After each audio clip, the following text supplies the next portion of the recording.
Break. Ayun pa naman namin sa 29 feet pasok. May pasahero naghihintay.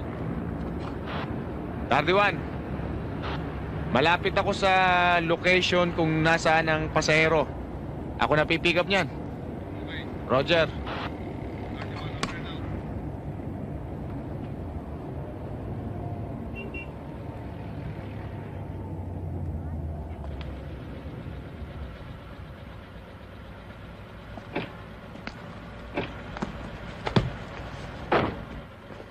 Saan tayo, boss?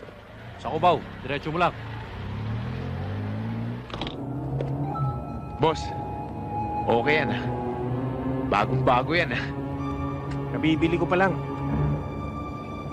Saan nyo gagamitin yan? Sa'yo, hold up ito. Ha? Tabi mo!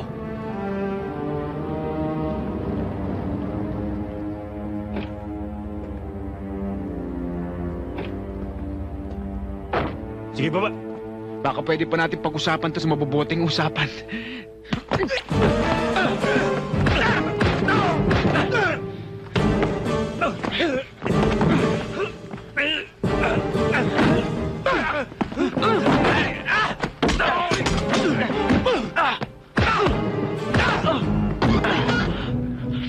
Natsambahan ako ron.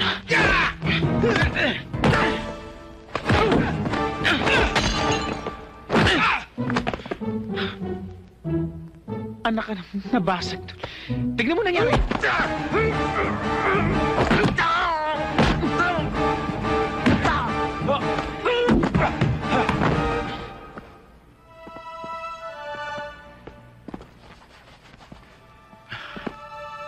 Buti na lang walang gasgas.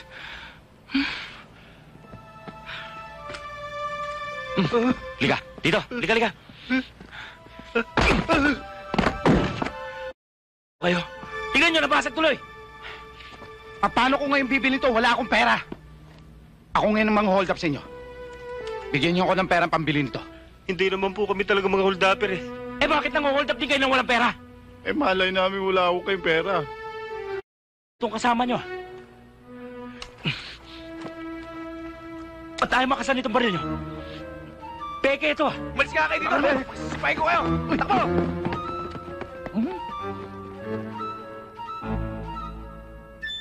Hoy! Pat! Nako! Mukhang mag-exorcist ang ante mo. Baka umikot ang ulo. Kanina pa tinatalakan yung kapatid mo. Bilisan mo. Pumasok ka na. Sige, salamat.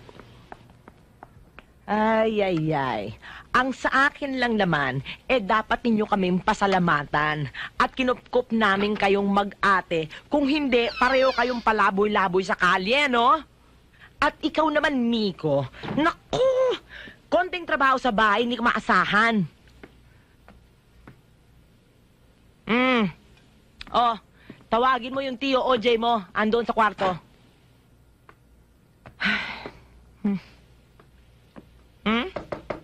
Chong, kaya na po. Bah, kung tutuusin wala naman talaga kaming obligasyon na magkapatid sa inyo, ha? At ipinakiusap lamang kayo ng inyong ama na namatay sa amin. At nagkusa naman kami. Nagpakita kami ng magandang loob, ha? Sana naman maisip ninyo ang laki ng aming sakripisyo at malasakit. Kaya kami ay hindi na nakapag-asawa nang dahil sa inyo, ano? Anong pinaggagawa nyo? Mamaya na nga yan. Kumain na muna tayo. Ayan. Magkano nga pala yung tilapia na yan? Miko, nakailang piraso ka? Isa lang po. Isang tilapia. Opo. Dalawang kanin na yan, ano? O, sige. Buburahin na lang natin. Bukas ko na i-credit yan. Chang, hayaan niyo na po. Makakapagbayad naman kami ng utang sa inyo eh. Kailan pa?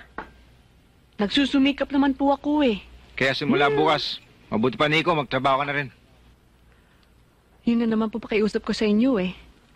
Kaya nga po doble trabaho ko para makapag-aral to kapatid ko.